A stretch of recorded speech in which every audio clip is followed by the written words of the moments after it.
नमस्कार साथियों, स्वागत है आप सभी का जनरल डिस्कशन के यूट्यूब पोर्टल पर। दोस्तों, उम्मीद है आप सभी अच्छे होंगे, जिंदा दिल होंगे और आपकी स्टडी एक निरंतरता के साथ चल रही होगी। पिछले वाले वीडियो में हम लोग फंडामेंटल्स राइट का एक हम लोगों ने सीरीज स्टार्ट किया था। उसका हमने जो भी बेसिक था ऑलरेडी हम लोगों ने डिस्कस कर चुके हैं और आज हम आर्टिकल स्टार्ट करने वाले हैं। आज हम आर्टिकल 12 की बात करेंगे और इससे संबंधित जितने भी प्रिंसिपल्स थे, डॉक्ट्रिन थे या उसका जो भी बेसिक फंडा था उसको ऑलरेडी हम लोगों ने पिछले वाले वीडियो में उसको क्लियर कर चुके हैं। अगर आपने वो वीडियो अभी तक नहीं देखा है तो ज़रूर एक बार जाइए और उसको एक बार देखिए ताकि वो कॉन्सेप्ट यहाँ पर आपका क्लियर हो जाए। क्योंकि जब तक का जो आपका हिस्टोरिकल बैकग्राउंड आपका क्लियर नहीं होता है तब तक जो एक लिंकेज होता है वो नहीं बन पाती है।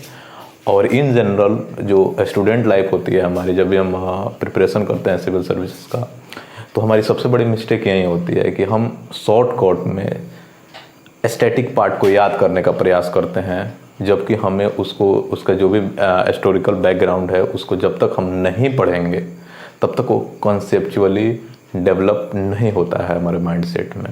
तो उम्मीद है मेरी बातों को आप लोग समझ पाए होंगे। तो आज यहाँ पर बात करेंगे आर्टिकल 12। तो यहाँ पर आर्टिकल 12 है और ये आर्टिकल 12 जो है वह डिफाइन करता है स्टेट को। स्टेट दैट मीन्स राज्य, जो आप पढ़ते हैं इसको राज्य, इसको डिफाइन करता है आर्टिकल 12। तो अब आप यहाँ पर पूछेंगे कि आखिर जब हम फंडामेंटल राइट पढ़ रहे हैं तो फिर स्टेट पढ़ने के क्या नीड है। तो मैं यहाँ पर आप लोगों का आंसर दूंगा कि जब भी अगर हम फंडामेंटल राइट पढ़ रहे हैं, अगर जब भी स्टेट अगर किसी प्रकार का फंडामेंटल राइट पर हस्तक्षेप कर सकता है तभी आप सुप्रीम कोर्ट जा सकते हैं। मेरी बातों को आप समझ पा रहे होंगे कि स्टेट जब आपके फंडामेंटल राइट को हस्तक्षेप करता है तब आप सुप्रीम कोर्ट या हाई कोर्ट जा सकते हैं। अदरवाइज और अदर किसी मैटर में आप स्टेट को लेकर के आप सुप्रीम कोर्ट, हाई कोर्ट नहीं जा सकते हैं।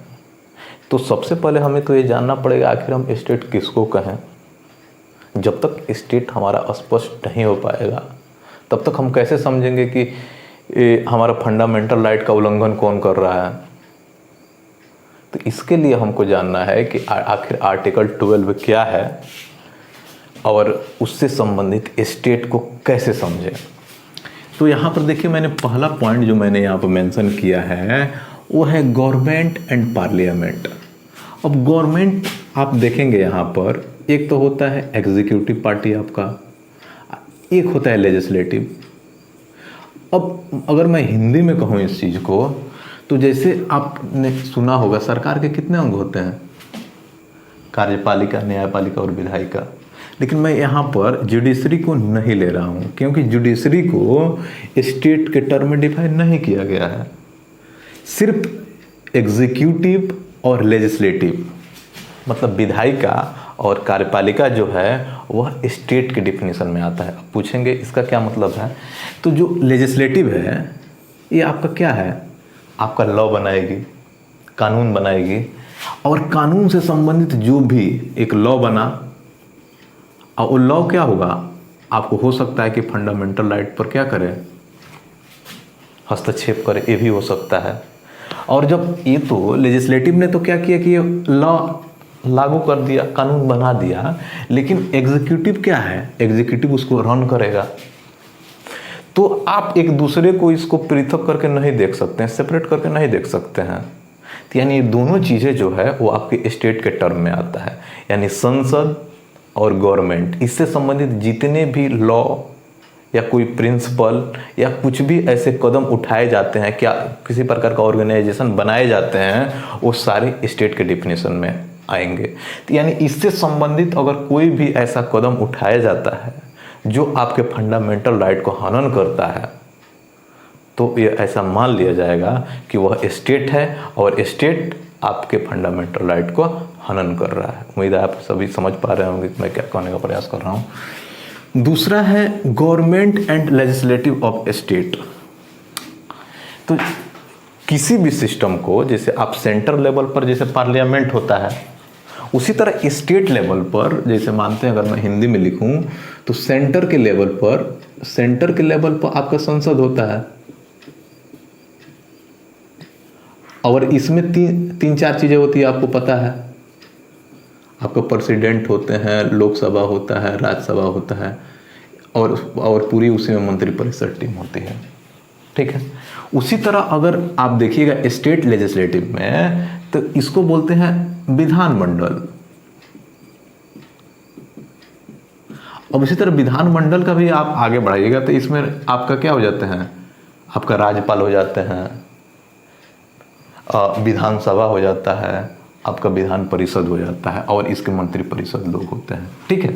लेकिन इसमें भी जुडिशरी होता है। इसमें आप देखिएगा, इसमें हम सुप्रीम कोर्ट ऑल ओवर की बात करेंगे, और यहाँ पर हाई कोर्ट की बात करेंगे स्टेट लेवल पर, ठीक है। आप उम्मीद है कि आप इस बात को समझ पा रहे होंगे।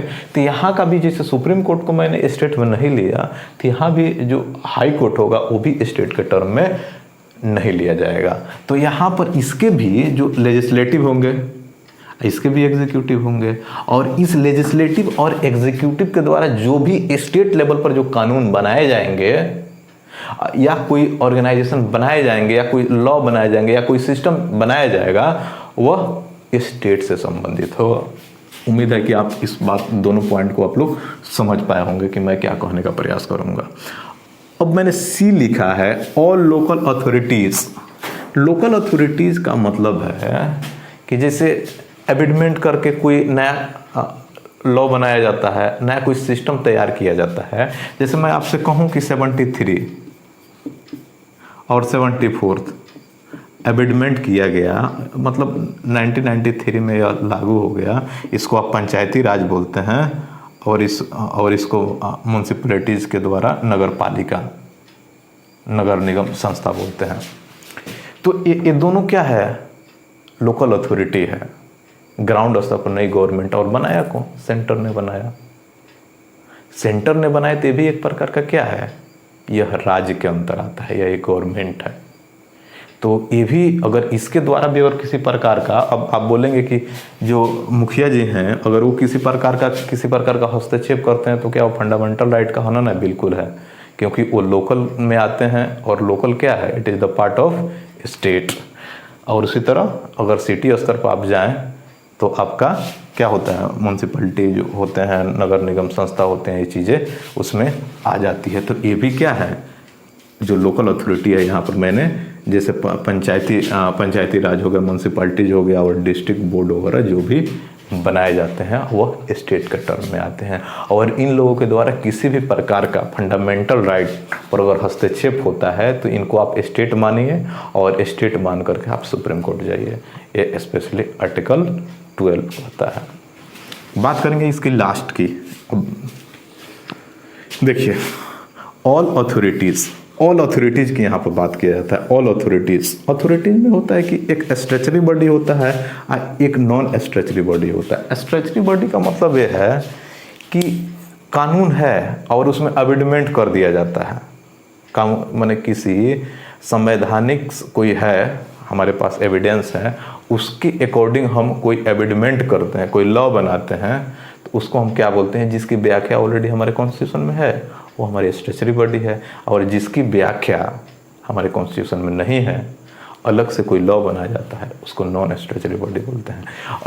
और इस दोनों को हम लोग क्या करते हैं कि हम स्टेट के टर्म में रखते हैं। अब पूछेंगे आप क्यों रखते हैं, तो इसका भी सबसे इम्पोर्टेंट टर्म है कि जैसे आप जितने भी PSU कंपनी आपने बनाया, जैसे मानते हैं कि ONGC बनाया, IOCL आपने बनाया, NTPC वगैरह बनाया, तो इसमें भी तो हमारे लोग जो होते हैं उसमें काम करते हैं, हमारे इंडियंस जो होते हैं वो काम करते हैं।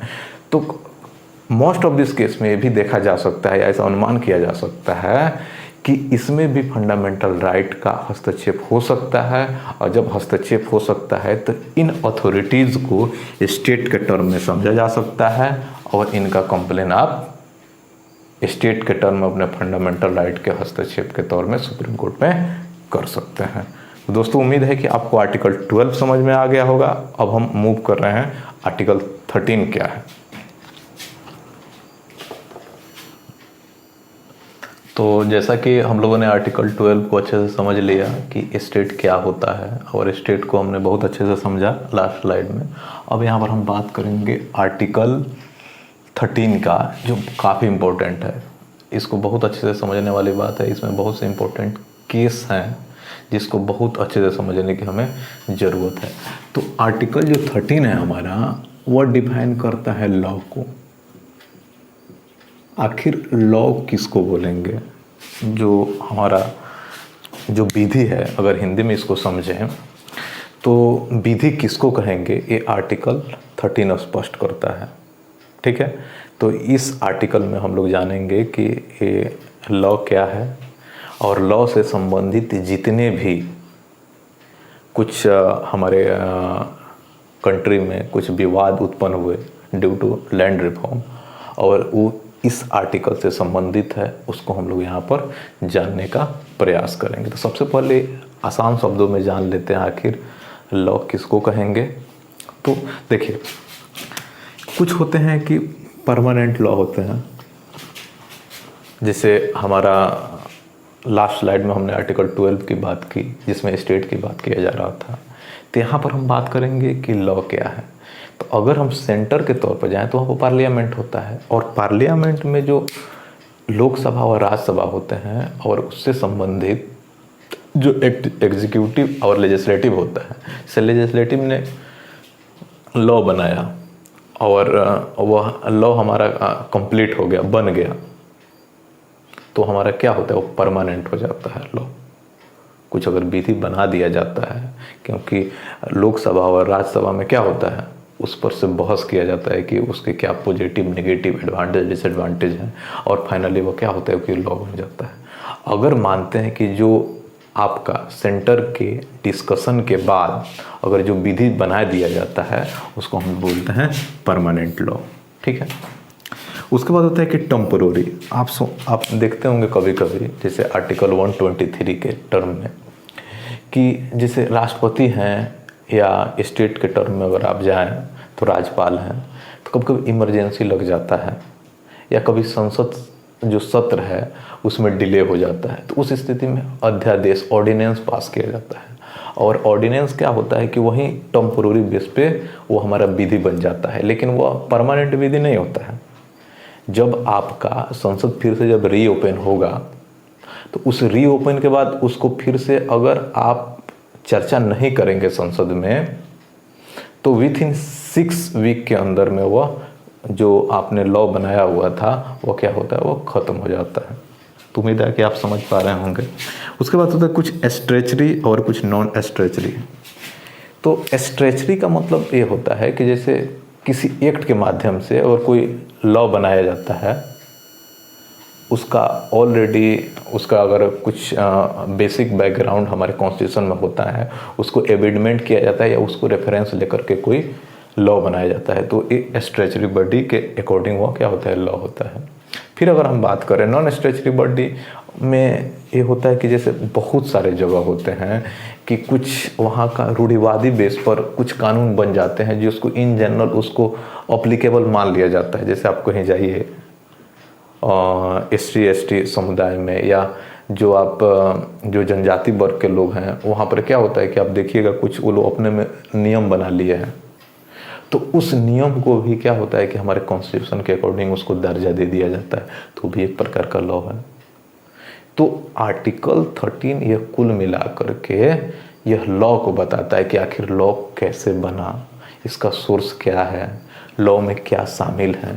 तो यह आर्टिकल व्याख्या हमारा 13 इसको करता है यहाँ पे। तो यहाँ पर जानने का ये तो हमारा कुछ बेसिक कॉन्सेप्ट हो गया। उम्मीद है कि आप लोगों को इस चीज़ें समझ में आ गई होगी। अब ये सारे केसेस आप समझ रहे हैं कि थोड़ा सा आपको देख कर कहीं लग रहा होगा कि इतने सारी चीज़ें क्या लिखा हुआ है, मैं इस पर आ रहा हूँ, थोड़ा सा बेसिक आप चीज़ें पहले जान लें। तो देखिए आर्टिकल यहाँ पर अगर मैं कहूँ 13 क्लोज 1, ये स्पष्ट कहता है, जब मैं आपको याद दिलाने का प्रयास कहूँ कि डॉक्ट्रिन ऑफ सर्वाइवेबिलिटी का मैंने डिस्कस किया था, तो आर्टिकल 13 क्लोज 1 यह स्पष्ट करता है कि कोई भी माने हमारा जो पार्लियामेंट है या स्टेट लेजिस्लेटिव है, ऐसा कोई ऐसा कानून, sorry that means article 13 close 1 एक होता है कि जो प्रीवियस, जो हमारे कॉन्स्टिट्यूशन से पहले के जो कानून हैं, अगर वो हमारे फंडामेंटल राइट को अगर हस्तक्षेप करते हैं तो वह जीरो हो जाएंगे। ठीक है। वहीं आर्टिकल 13 क्लोज 2 स्पष्ट करता है, जो डॉक्ट्रिन ऑफ सर्वाइवेबिलिटी से संबंधित है, कि अभी के प्रेजेंट में कोई भी, जैसे हमारा संसद हुआ या विधानमंडल होगा, ऐसा कोई ऐसा कानून नहीं बनाएंगे जो हमारे फंडामेंटल राइट को ख़त्म करते हैं या कम करने का प्रयास करते हैं। प्रेजेंटली जब हमारा कॉन्स्टिट्यूशन बन गया है तो उससे संबंधित है हमारा आर्टिकल 13 क्लोज 2। ये तो कुछ बेसिक हो गया, लेकिन इसके बाद जो आर्टिकल जो 13 क्लोज 3 और 4 को ऐड किया गया है, उसके लिए हम लोगों को समझना पड़ेगा ये सारा मुद्दा। तो हम इसको प्रारंभ करेंगे, और उससे पहले मैं एक छोटी सी कहानी कहूँगा जिससे आप लोग इसको लिंक के तौर पर समझने का प्रयास करें। तो जैसा कि आप सभी को पता है कि हमारा जो कॉन्स्टिट्यूशन था 1950 में 26 जन को लागू हो गया, और उस दिन से हमारा जो भी कॉन्स्टिट्यूशन के अकॉर्डिंग हमारा सिस्टम चलने लगा। लेकिन आपको ध्यान होना चाहिए उस समय हुआ क्या, कि अगर मैं कहूँ एक पल के लिए, तो लगभग अभी जितनी आबादी यूएसए की है उतना ही आबादी भारत की हुआ करती थी उस समय। और उस समय अगर एक लिंकेज सिस्टम जो होना चाहिए, एक हाई और लो, किसी के पास आप देखिएगा तो बहुत सारे लैंड थे, किसी के पास कुछ भी नहीं थे, किसी के पास इतने ज़्यादा पैसे थे, किसी के पास कुछ नहीं थे। तो इसको लेकर के हमारे कॉन्स्टिट्यूशन में बहुत सारे निर्णय पर हमारे जो फ्रीडम फाइटर जो थे उसमें अपना एक कह सकते हैं कि निर्णय देने का और कुछ डिसीजन लेने के लिए उन्होंने प्रयास किया, जिसको बोलते हैं हम लोग लैंड रिफॉर्म। अब लैंड रिफॉर्म जो है, ऑलरेडी मैं आपको बताया कि राइट टू लैंड मैंने हर आदमी को अपने जो धन होता है या अपने संपत्ति का अधिकार होता है, ये हमारे फंडामेंटल राइट में ऑलरेडी मेंशन था उस समय। अब उस समय प्लान किया जा रहा था कि लैंड रिफॉर्म किया जाए, इक्वल डिस्ट्रीब्यूशन की बात किया जाए, कि अगर किसी के पास ज़्यादा ज़मीन है तो उसको लेकर के किसी छोटे में उसको डिस्ट्रीब्यूट किया जाए। तो कॉन्स्टिट्यूशनल अमेंडमेंट किया गया 1951 में, और 1951 में कॉन्स्टिट्यूशनल अमेंडमेंट करके उसमें शेड्यूल 9 जोड़ दिया गया। अब शेड्यूल 9 जोड़ने का मतलब क्या है कि आप अगर किसी भी, अगर जैसे मानते हैं कि आप कोई भी अगर कदम उठाते हैं, कोई भी लॉ बनाते हैं, तो अगर उस लॉ को आप शेड्यूल 9 में डाल देंगे तो उसका जुडिशरी रिव्यू नहीं होगा, चाहे वो आपका फंडामेंटल राइट क्यों ना हो। तो गवर्नमेंट ने पहले प्रयास किया कि क्योंकि अगर आप देखें कि जब तक आप मतलब संपत्ति के अधिकार को आप फंडामेंटल राइट से जब तक आप नहीं इरेज करेंगे, जब तक इसको नहीं हटाएंगे, तब तक तो पॉसिबल ही नहीं है कि आप लैंड रिफॉर्म करें। क्योंकि आप जैसे लैंड रिफॉर्म कीजिएगा किसी बड़े संपत्ति वाले को, तो वह कोर्ट चला जाएगा, और जब कोर्ट चला जाएगा तो बोलेगा कि मतलब मेरे पास कितना है वो मैटर नहीं करता है, मेरा तो संपत्ति का अधिकार है ना, उसको क्यों दूसरे को दिया जा रहा है। ऐसा ही कुछ केस हम लोगों को देखने को मिला।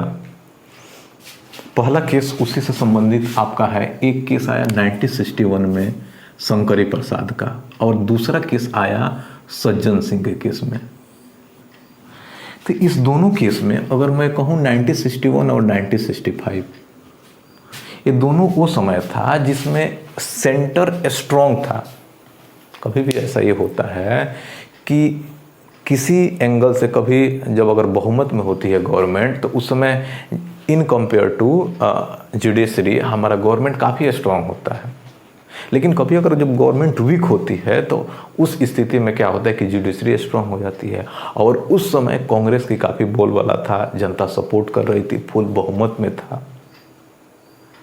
तो उस स्थिति में ऑब्वियसली बात है कि जब इन्होंने अपना कुछ फैसला सुनाया, लैंड रिफॉर्म किया, और जब लैंड रिफॉर्म जब किया गया तो उस लैंड रिफॉर्म में दो बंदे 1961 में शंकरी प्रसाद और 1965 में सज्जन सिंह सुप्रीम कोर्ट का दरवाज़ा को खटखटाया और उन्होंने अपने संपत्ति के अधिकार की बात कहा। तो वहाँ पर जब गवर्नमेंट ने अपना तर्क दिया कि वो फंडामेंटल राइट में अमेंडमेंट कर सकते हैं, अमेंडमेंट के तौर पर उन्होंने ऐसा करने का प्रयास किया है। तो वहाँ पर इन दोनों के केस में हुआ कि इनका भी केस हार गया और ये भी केस हार गए, और ये फाइनल ये बात बोला गया कि फंडामेंटल राइट में आप अमेंडमेंट कर सकते हैं, फंडामेंटल राइट में अमेंडमेंट कीजिए और अमेंडमेंट करके आप लैंड रिफॉर्म कीजिए। फाइनली डिसीजन यही था हमारा। लेकिन कुछ समय और बीता, आप इस समय था 1967 का। उस समय जवाहरलाल नेहरू और लाल बहादुर शास्त्री जैसे दो बड़े नेता डेथ कर चुके थे, और नए स्ट्रगल के टर्म में आप इंदिरा गांधी का नाम सुना होगा। इंदिरा गांधी स्ट्रगल कर रही थी। यहाँ पर ऑब्वियसली बात है कि यहाँ पर थोड़ा सा गवर्नमेंट वीक पड़ रहा था। जब गवर्नमेंट वीक पड़ता है तो जुडिशरी स्ट्रॉन्ग हो जाती है। तो उस समय केस आया गोलकनाथ का। अब गोलकनाथ के केस में ये कहा गया कि नहीं, आप फंडामेंटल राइट में अमेंडमेंट नहीं कर सकते, यानी ये वाला फैसला को उलट दिया गया। मतलब आप फंडामेंटल राइट में हस्तक्षेप या किसी प्रकार का अमेंडमेंट आर्टिकल 368 के तौर पर आप नहीं कर सकते हैं, ये स्पष्ट कर दिया गया। क्योंकि आप जब कॉन्स्टिट्यूशनल अमेंडमेंट की अगर जब बात करते हैं तो 368 हमारे कॉन्स्टिट्यूशन में है कि जो भी अमेंडमेंट होगा अकॉर्डिंग टू कॉन्स्टिट्यूशनल अमेंडमेंट 368 के अकॉर्डिंग होगा। तो उन्होंने स्पष्ट कर दिया कि गोलकनाथ के केस में कि आप इसमें किसी भी प्रकार का अमेंडमेंट नहीं कर सकते हैं। तो जब अमेंडमेंट नहीं कर सकते हैं तो लैंड रिफॉर्म होगा ही नहीं, और जब लैंड रिफॉर्म नहीं होगा तो आप जितने जनता से आप कमिटमेंट किए हैं, गवर्नमेंट आप जो बने हुए हैं और आप कुछ कमिटमेंट कर रहे हैं जनता के सामने, वो तो पॉसिबल ही नहीं है। कैसे आप अपना व्याख्या लोगों के सामने कर सकेंगे? कैसे आप छोटे लोगों को ये कमिटमेंट कर पाएंगे कि हम लैंड रिफॉर्म करने वाले हैं? कोई गवर्नमेंट तो मतलब ब्लैक मनी की बात आपने सुना होगा। मैं जो भी बातें कह रहा हूँ बस आप समझ सकते हैं इस चीज़ को। तो क्या ब्लैक मनी आया? तो ये चीज़ें कुछ कमिटमेंट होता है इस चीज़ को लेकर के, तो आप यहाँ पर उस बात को समझ सकते हैं।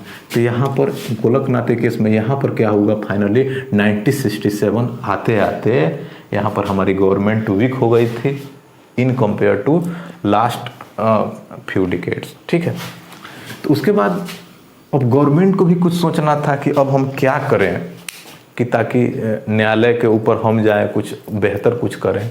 तो उस स्थिति में समय आया 1971 का, और उस समय 24 अमेंडमेंट और 25th अमेंडमेंट किया गया।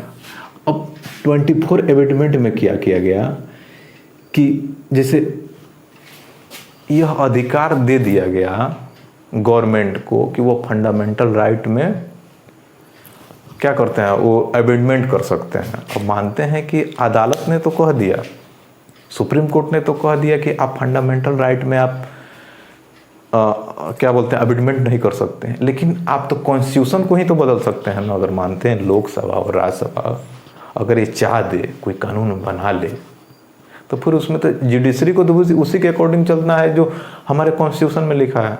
कॉन्स्टिट्यूशन के तो आगे आप नहीं जा सकते हैं। तो यही किया गया 24th कॉन्स्टिट्यूशनल अमेंडमेंट में कि आप कॉन्स्टिट्यूशनल अमेंडमेंट के तौर पर फंडामेंटल राइट में अमेंडमेंट किया जा सकता है। आप फंडामेंटल राइट को अमेंडमेंट कर सकते हैं और इसका जुडिशली रिव्यू नहीं हो सकता है। मतलब जो भी अमेंडमेंट करेगी गवर्नमेंट फंडामेंटल राइट में, उसको लेकर के आप अदालत में नहीं जाएंगे और अदालत उसका न्यायिक पुनर्विलोकन माने उस पर अपना तर्क गलत है सही है ये उस पर नहीं करेगी। अल्टीमेट अगर देखा जाए तो उस समय यह स्पष्ट अगर एंगल से समझने का प्रयास किया जाए तो कुल मिलाकर यह कहा जा सकता है कि कॉन्स्टिट्यूशन अमेंडमेंट का एक अनलिमिटेड सोर्स पा लेना संसद का, एक एंगल से ऐसा 24 कॉन्स्टिट्यूशनल अमेंडमेंट में ऐसा चीज़ें हुआ। तो इसी चीज़ को आपका यहाँ पर अगर मैं कहूँ तो आर्टिकल 13(4) में लिखा हुआ है। ठीक है, उम्मीद है कि आप सभी समझ पाए होंगे।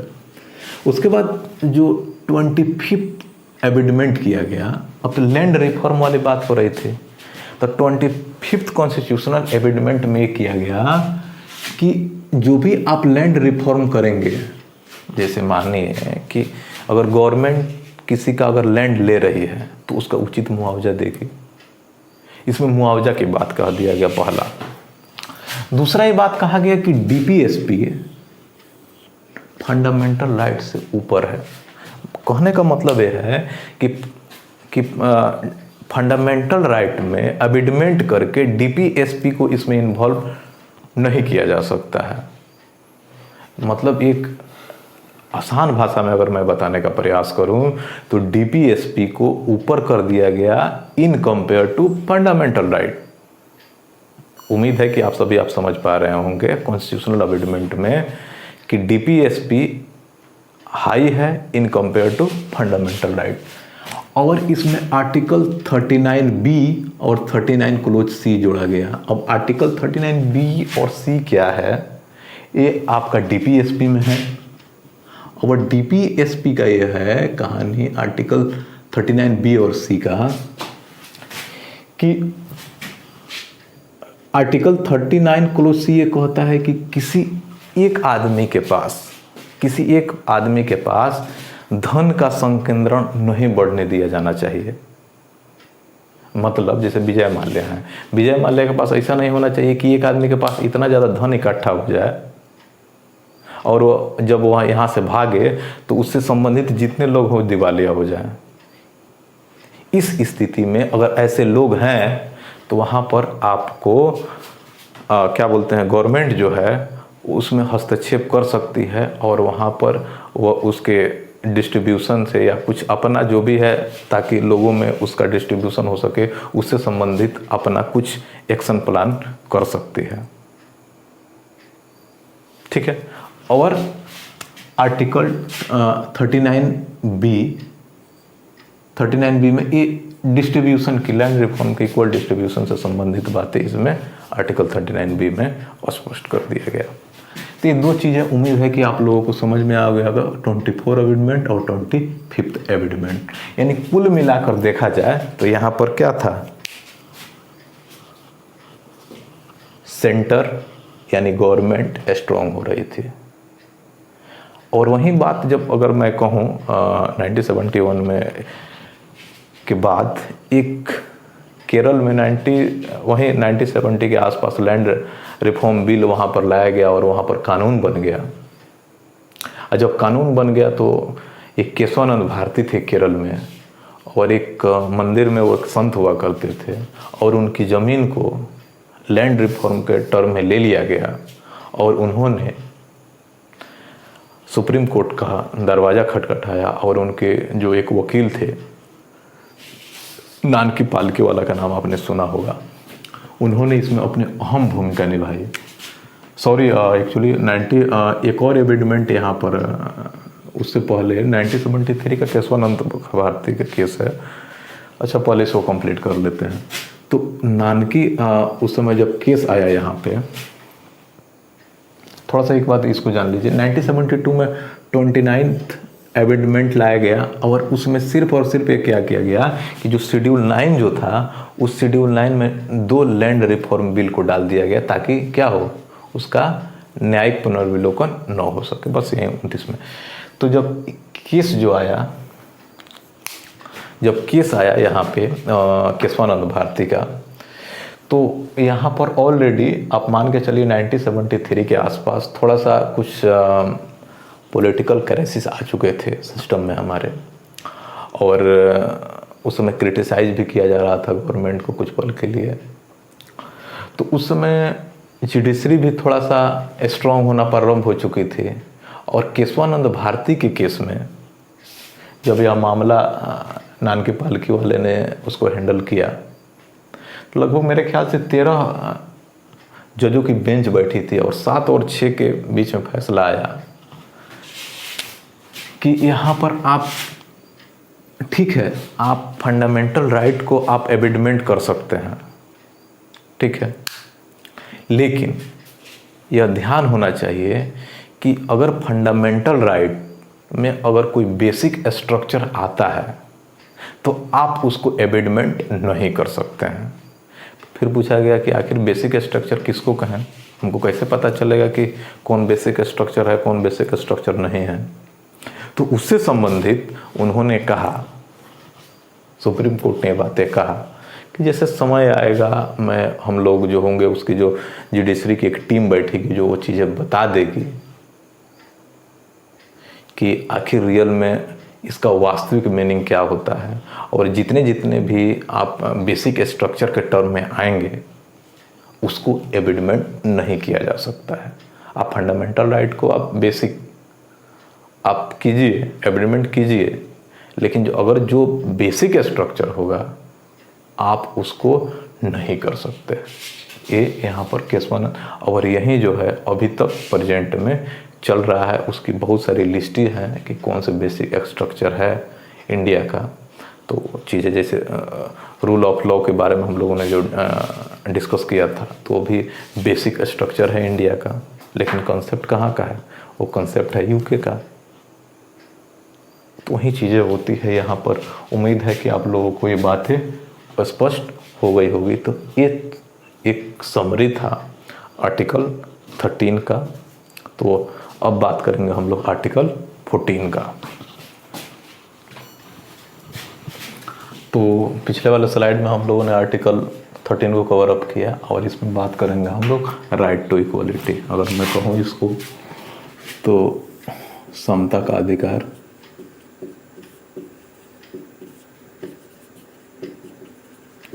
अब समता का अधिकार का तात्पर्य क्या है, समझने वाली बात है कि जो अब आर्टिकल इसमें अगर आप देखिएगा, जैसे आप इसमें 14 से लेकर के 18 तक बात किया गया है, तो जब राइट टू इक्वलिटी की बात करेंगे तो जो आर्टिकल 14 है उसका मीनिंग बताता है। ये आर्टिकल 14 जो है वो मीनिंग बताता है आपका कि आप समता किस एंगल से कहें, समता किसको कहें। तो समता का मतलब है कि न्यायिक दृष्टिकोण से अगर इक्वल डिस्ट्रीब्यूशन करते हैं न्यायिक दृष्टिकोण से, तब उसको बोलते हैं हम लोग समता का अधिकार, उसका समान या इक्वलिटी। अब आप बोलेंगे कि न्यायिक दृष्टिकोण से कहने का तात्पर्य क्या है। तो जैसे मानते हैं एक बहुत ही ब्रिलियंट लड़का है, एक बहुत ही ब्रिलियंट लड़का है और एक बहुत ही लो ग्रेड का लड़का है। अब लो ग्रेड का लड़का है, दोनों को एक कंपटीशन देना है। ध्यान दीजिएगा इस बात को। तो यहाँ पर तो ऑब्वियसली देखने को लग रहा है कि ये वाला एग्जाम में क्रैक कर जाएगा, ये नहीं करेगा। तो ये हमारा जज, पहले हम लोगों को जो लो ग्रेड का लड़का है उसको पहले इसके इक्वल में लाया जाए। अगर इक्वल में नहीं आ रहा है तो उसके कंपेयर में कुछ इसको प्रोटेक्शन दिया जाए ताकि इसका कुछ यह सामना कर सके। तो इसको कुछ जो प्रोटेक्शन देते हैं इसके अकॉर्डिंग, ताकि यहाँ से जो चीज़ें निकले वही इक्वल है। तो यही तो है हमारा क्या चीज़ है, समता। अगर मानते हैं, आप जरा गौर कीजिएगा मेरी बातों को, कि अगर अभी के समय में जो आरक्षण दिया जाता है, क्यों दिया जाता है कि न्यायिक तौर पर समान बनाना। अब कोई चीज़ें आगे चल रहा है तो सबसे पहले नीचे वाले का कुछ बेहतर करेंगे ताकि ये दोनों इक्वल हो, तब ना कमिंग टाइम में वह बराबरी चल पाएंगे।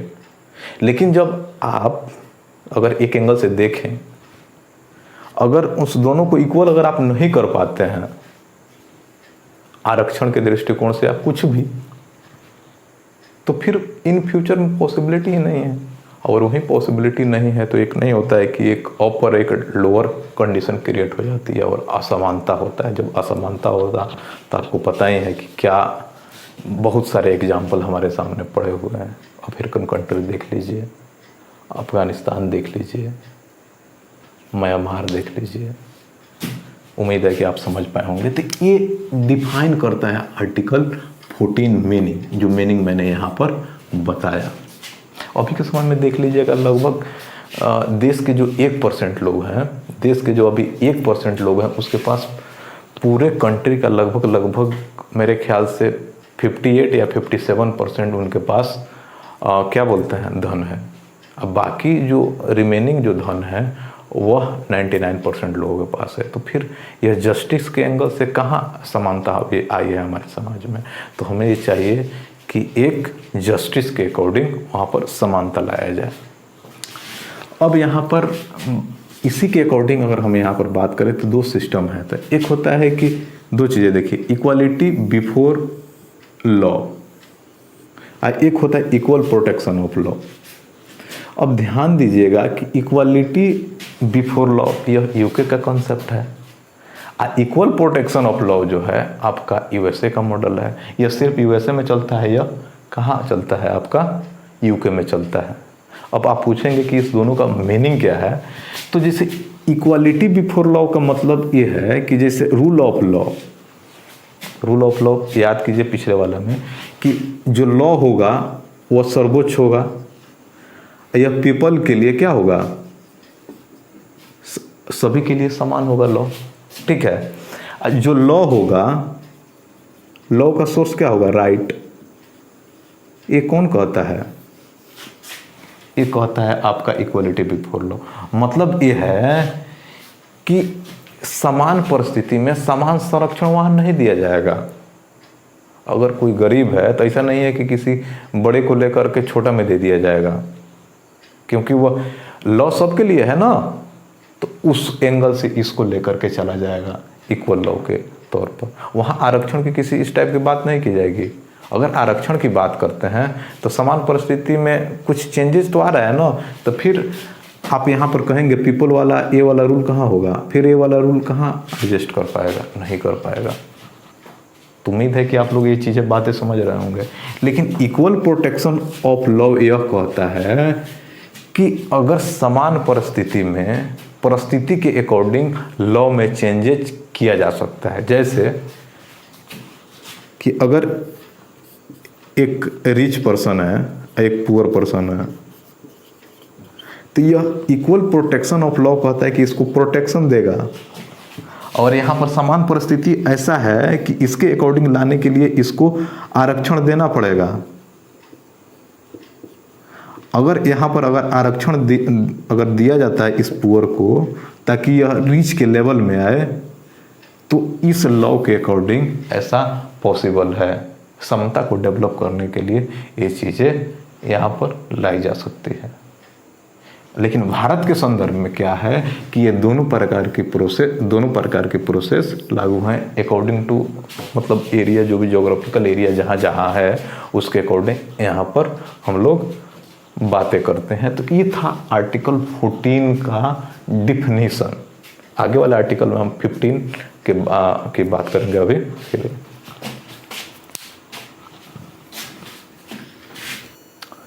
तो आर्टिकल हमने ऑलरेडी 14 तक डिस्कस कर लिया है पिछले स्लाइड में। अब यहाँ बात करेंगे आर्टिकल 15 का और 16 का।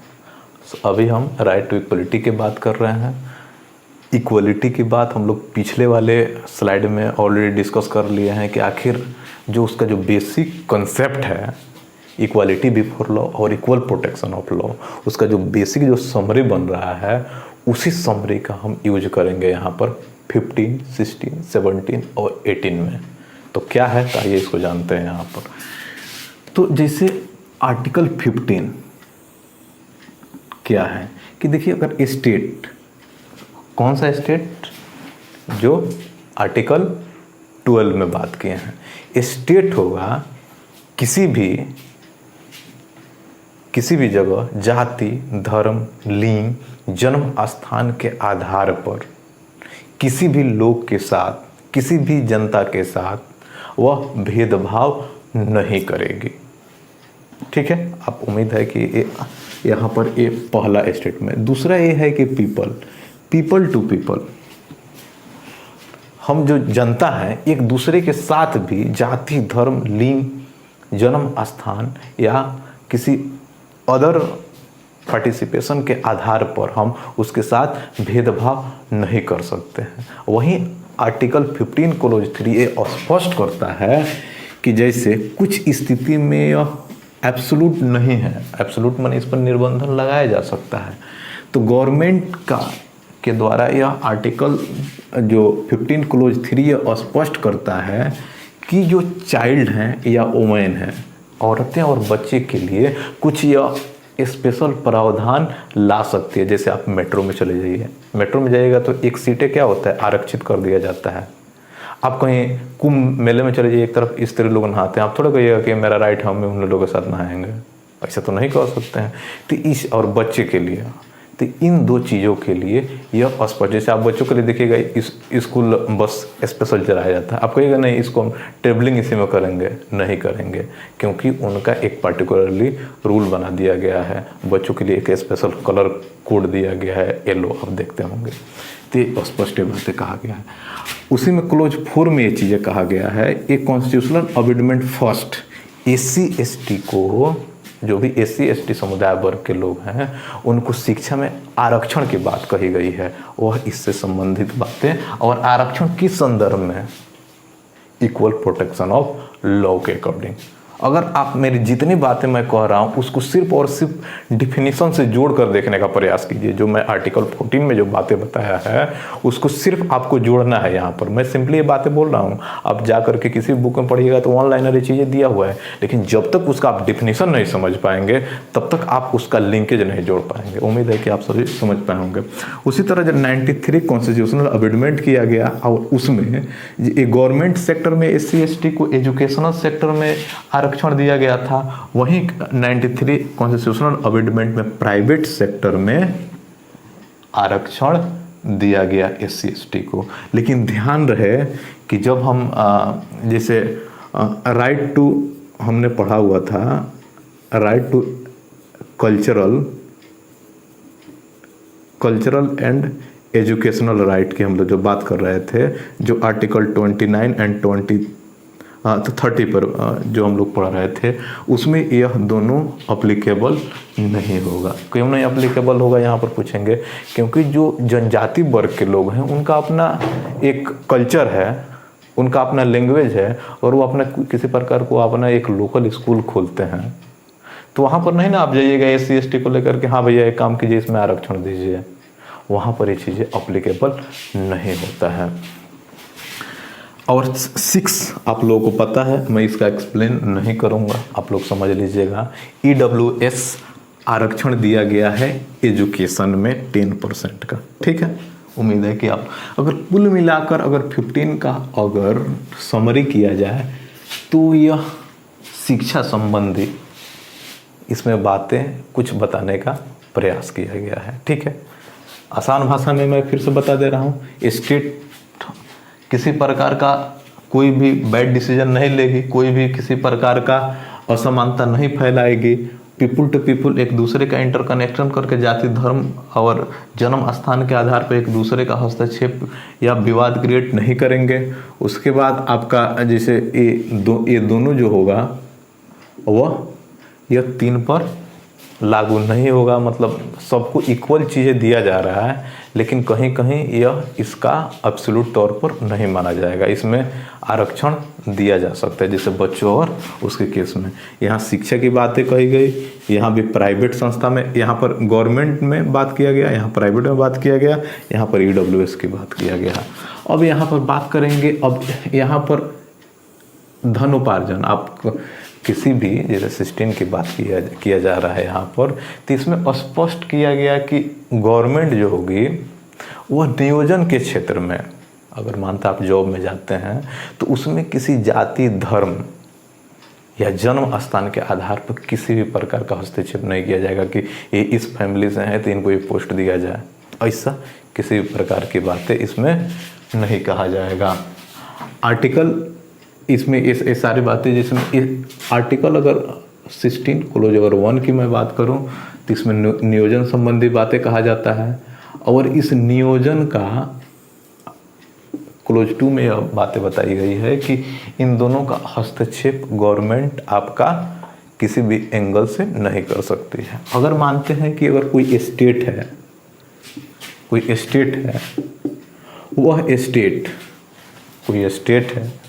वह स्टेट किसी पार्टिकुलर समुदाय के लिए अगर कुछ आरक्षण लेकर के आती है तो उसमें सेंटर का परमिशन होना चाहिए। आप एक तरफा कानून लॉ बना करके आप पर्टिकुलरली आरक्षण नहीं दे सकते हैं। ज़्यादा डिटेल हम लोग बात करेंगे जब आर्टिकल 338 की बात करेंगे तो उसमें ज़्यादा संबंधित बातें इसमें किया जाएगा।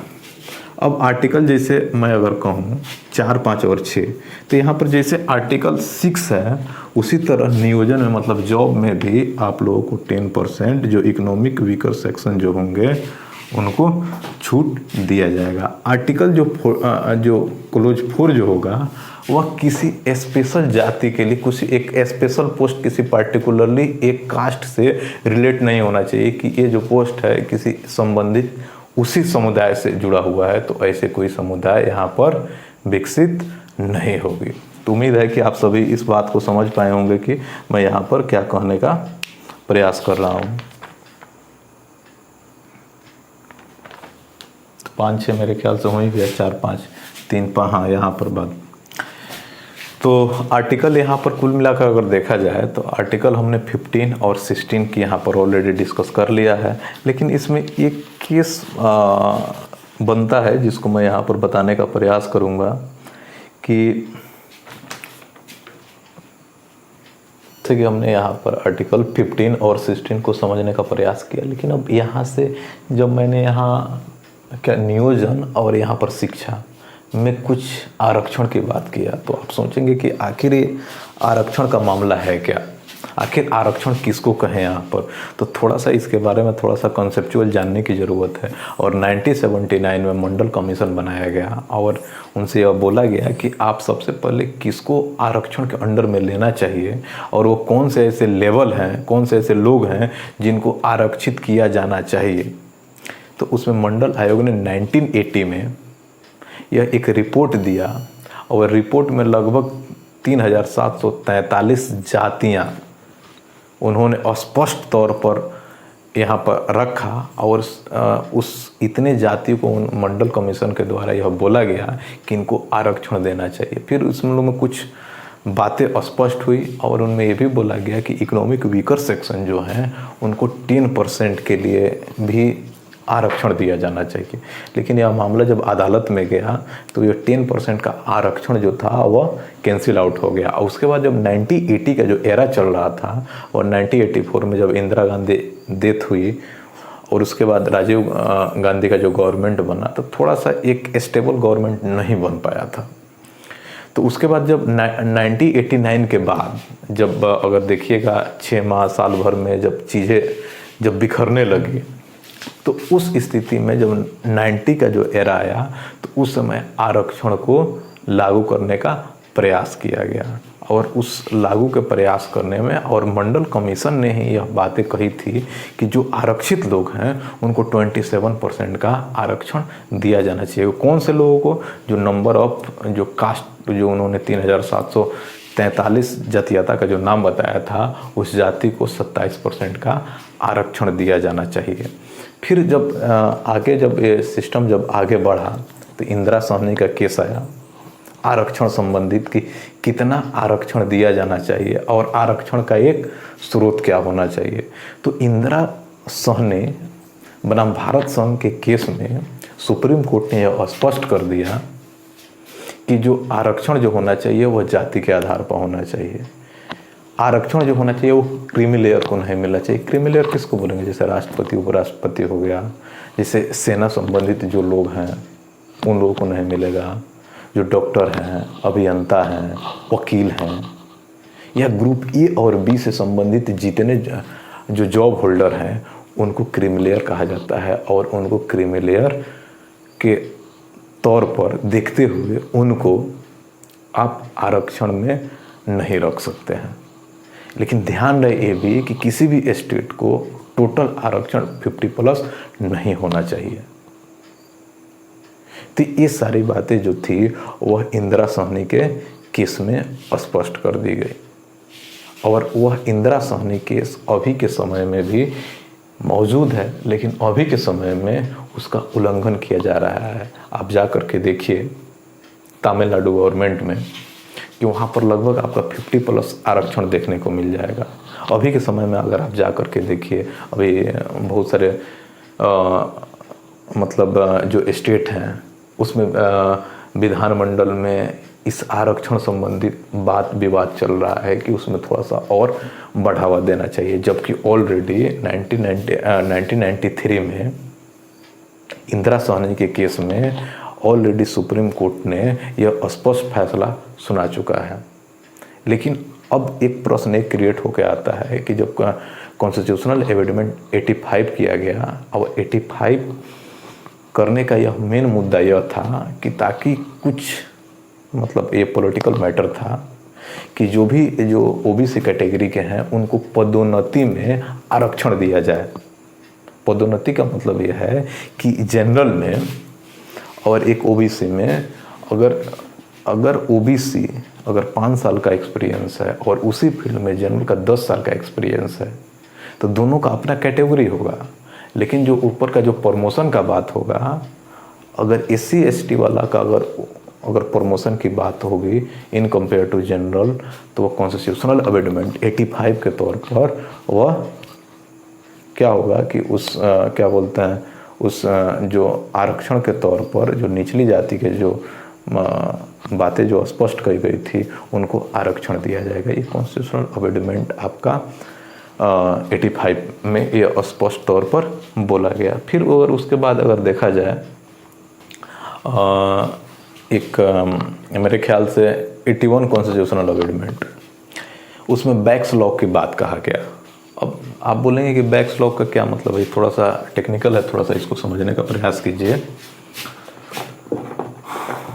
बैक्स लॉ आरक्षण से मतलब क्या है, जैसे मानते हैं कि इसको जनरल ले लीजिए, इसको ले लीजिए ओबीसी, अगर मानते हैं कि इसके लिए 50 सीट आया, अगर ओबीसी के लिए अगर मानते हैं कि 50 सीट आया, इसमें मानते हैं कि 50 सीटों का मतलब सिलेक्शन हो गया, इसमें मानते हैं कि 50 में से 25 ही सिलेक्शन हुआ और 25 बच गए, तो जो नए वाला जो अगर वैकेंसी आती है तो इस 25 को इसमें नहीं मिलाया जाएगा। अगर मानते हैं ओबीसी के लिए अगला, अगर मानते हैं कि 50 वैकेंसी और आती है तो इसका 25 से सिर्फ और सिर्फ ओबीसी के लिए ही 25 इसमें ऐड कर दिया जाएगा। पहले क्या होता था कि जो बच जाता था बाद में यह दोनों में डिस्ट्रीब्यूट हो जाता था। ये तो ये बैक्स लॉ के एंगल से आरक्षण देने की बात कही गई। उम्मीद है कि आप लोग यहाँ पर आरक्षण संबंधी बातों को समझ पाए होंगे। यहाँ पर मैंने आर्टिकल 15 बात की, थोड़ा सा मैं समरी कर रहा हूँ, थोड़ा सा उसको ध्यान से समझने का प्रयास कीजिए। आर्टिकल 16 बात की और आरक्षण की बात की। आर्टिकल जो 15 की बात मैंने की कि किसी भी जाति धर्म लिंग के आधार पर स्टेट पीपल के साथ किसी भी प्रकार का हस्तक्षेप नहीं करेगा, सबके साथ समान व्यवहार करेगा। उसमें अगर देखा जाए, उसमें अगर 15(2) ये स्पष्ट करता है कि लोग एक दूसरे के साथ जाति धर्म लिंग के आधार पर भेदभाव नहीं करेंगे। जैसे आप सड़क पर चल रहे हैं, पानी भरने के लिए कुएं पर जा रहे हैं, दुकान पर जा रहे हैं, बस में हैं, मेट्रो में हैं, एटसेट्रा, आप किसी से कोई भेदभाव आप नहीं कर सकते हैं।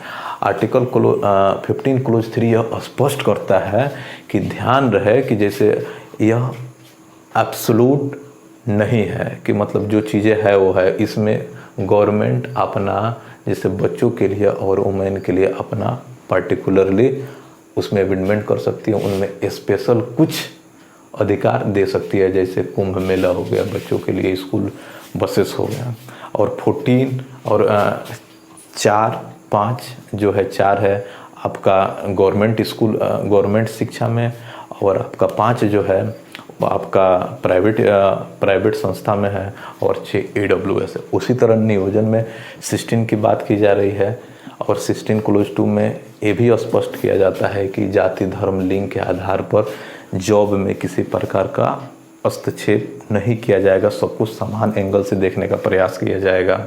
और ऐसी स्टेट कोई ऐसी मतलब रूल रेगुलेशन नहीं बनाएगी जिसमें किसी को पर्टिकुलर आरक्षण दिया जाता है। अगर किसी प्रकार का आरक्षण अगर दिया जाना है तो उसमें सेंटर का कोऑर्डिनेशन उसमें स्पष्ट होगा। ये भी बातें स्पष्ट कही गई है कि कोई भी पर्टिकुलर कोई पद किसी स्पेशल कैटेगरी के लिए नहीं बनाई गई है। और लास्ट जो है उसमें ये चीज़ें स्पष्ट करती है, EWS यानी 10% आरक्षण की बात कही जाती है। इसमें 10% आरक्षण ऑलरेडी आप लोगों को पता है, जिससे 10% आप शिक्षा में, उसी तरह 10% नियोजन में आप है वो चीज़ है। उसके बाद मैंने मंडल कमीशन की बात की 1979 में, जब आरक्षण की बातें यहाँ पर शुरू हुआ तो आरक्षण किसको दिया जाना चाहिए। फिर आरक्षण संबंधी आप इंदिरा सहनी केस की बात सुनते हैं, एक बहुत ही ज़बरदस्त फैसला 1993 में दिया गया कि आरक्षण कितना दिया जाना चाहिए लोगों के बीच में, वो कौन से लोग हैं किनको लोग नहीं देना चाहिए, एक स्टेट को मैक्सिमम कितना आरक्षण दिया जाना चाहिए, क्रीमिलियर को नहीं दिया जाना चाहिए, ये सारी चीज़ें उसमें कहा गया। फिर मैंने कॉन्स्टिट्यूशनल अमेंडमेंट 85 की बात किया गया, जिसमें जो भी पिछड़े जाति के लोग हैं उसमें क्या बोलते हैं, जो उनका जो पद होता है उस पद में प्रमोशन में उनको आरक्षण की बात किया गया। फिर 81 कॉन्स्टिट्यूशनल अमेंडमेंट की बात की गई, जिसमें बैक्स लॉ की बात कहा गया कि जो वैकेंसी आती है, जो बच जाते हैं, तो कमिंग टाइम में सिर्फ और सिर्फ उसी समुदाय के लिए बचे रहेंगे। तो अगले स्लाइड में हम बात करेंगे आर्टिकल 17 और 18 की। पिछले स्लाइड में हम ऑलरेडी बात कर चुके हैं आर्टिकल लगभग 16 तक। उम्मीद है आप लोगों को बहुत अच्छा से क्रिस्टल क्लियर हो गया होगा। अब यहाँ पर बात करेंगे आर्टिकल 17 और 18 का, जो आप लोग ऑलरेडी याद कर रखे हैं। एक है एवोल्यूशन ऑफ अनटचेबिलिटी और दूसरा है आपका एवोल्यूशन ऑफ टाइटल। अब अस्पृश्यता का अंत आपने सुना होगा और उपाधियों का अंत, अगर हिंदी में इस चीज़ को आसान भाषा में समझा जाए तो जैसे आपने ब्रिटिशर के समय में देखा होगा कि जितने भी जो छोटे समुदाय के लोग थे और जो बड़े समुदाय के लोग थे उनमें अनटचेबिलिटी का एक सिस्टम चल रहा था।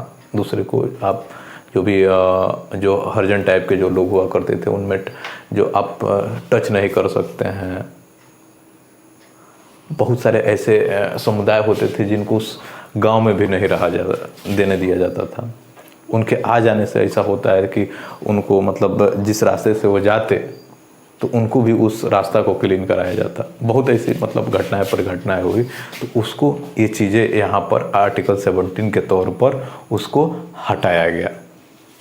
तो उसके लिए ऑलरेडी उन्होंने कानून बनाया। अगर मेरे ख्याल से अगर मैं आपको बताऊं तो अस्पृश्यता उन्मूलन अधिनियम 1955 लाया गया और उसके अकॉर्डिंग इसको कम्प्लीटली बैन किया गया। और अस्पृश्यता अधिनियम जो कानून जो बनाया गया था 1955 के अराउंड, तो उसी को मेरे ख्याल से वो एक पर 1970 के एरा में इसी को एक नया कानून बना दिया गया और उस कानून को अभी के वर्तमान समय में वो इन जनरल यूज किया जाता है। तो मेरे ख्याल से आर्टिकल 17 कुछ ऐसा है नहीं बताने के लिए, आप समझ पा रहे होंगे। उसके बाद बात किया जाता है टाइटल की, कि जो भी उपाधि जैसे आप देखे होते होंगे अंग्रेज उपाधि दिया करते थे। जब आप मेरे ख्याल से अगर आपका जालियांवाला बाग हत्याकांड याद हो, अभी करंट न्यूज़ में भी था कि वहाँ के जो उधम सिंह थे उनका जो डायरी लिखा करते हैं और जिस रिवाल्वर से उन्होंने माइकल डायर का जिन्होंने मारा था वहाँ पर, उनकी रिवाल्वर की अभी अमरिंदर सिंह जो हैं सीएम पंजाब के, तो उन्होंने ये स्पष्ट तौर पर मांगने का प्रयास किया। उन्होंने एस जयशंकर से बोला कि अभी यूके से उसको मंगाया जाना चाहिए, वो अभी वहाँ के म्यूजियम में ऑलरेडी रखा गया है। तो वहाँ पर जब ये जालियांवाला बाग हत्याकांड हुआ तो वहाँ पर क्या हुआ कि बड़े बड़े जितने भी हमारे फ्रीडम फाइटर थे उन्होंने उपाधियाँ को त्याग करना शुरू कर दिया। एक अंग्रेज आपके कार्य के अकॉर्डिंग एक उपाधि दे दिए जाते थे प्रीफिक्स के तौर पे, समझ ना, जैसे मानते हैं कि डॉक्टर इंजीनियर लोग लगाते हैं अपने नाम के पहले, तो इस टाइप का आप उपाधि यहाँ पर यूज नहीं किया जाएगा। सिर्फ और सिर्फ एजुकेशन और आर्मी संबंधी कुछ पर्टिकुलरली कुछ हैं सेक्टर, उसी में आप यूज कर सकते हैं। जैसे एजुकेशनल लोग हैं, जैसे किसी ने डॉक्टरी MBBS किया है तो वो अपने नाम के पहले लगा सकता है। जैसे अब पीछे वाले लोग कुछ अपना से जो टाइटल में ठाकुर लगा लिए, कुछ अपना बेहतर अपने जातीयता के तौर पर लगा लिए, तो ये चीज़ें स्टेट लागू नहीं करता है। अगर मानते हैं कि कोई फॉरेनर भारत में काम करता है तो उसको भी किसी दूसरे देश का दिया हुआ टाइटल एक्सेप्ट नहीं करना है। वह एक्सेप्ट तभी कर सकता है जब यहाँ पर इंडिया के जो प्रेसिडेंट होंगे उसमें अपना क्या करेंगे, सहमति प्रदान करेंगे। ऐसा कोई भी अगर जैसे मानते हैं कि किसी दूसरे कंट्री के जो यहाँ पर इंडिया में कुछ काम कर रहा है, कुछ प्राइज है जो उपाधि से संबंधित है, उसको भी इंडियन कॉन्स्टिट्यूशन अलाउड नहीं करता है।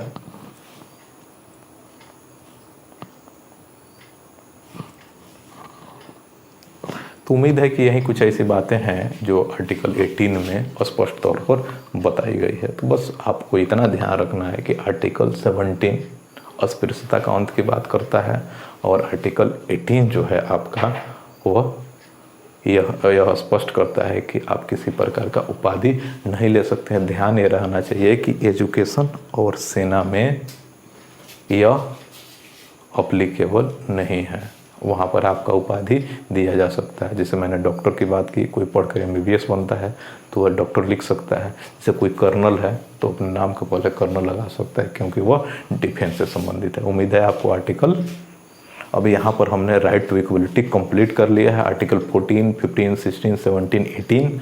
अब बात करेंगे हम राइट टू फ्रीडम की, जिसमें आर्टिकल 19, 20, 21, 22 की बात की जाएगी। तो हम अगले स्लाइड में इसकी बात करते हैं।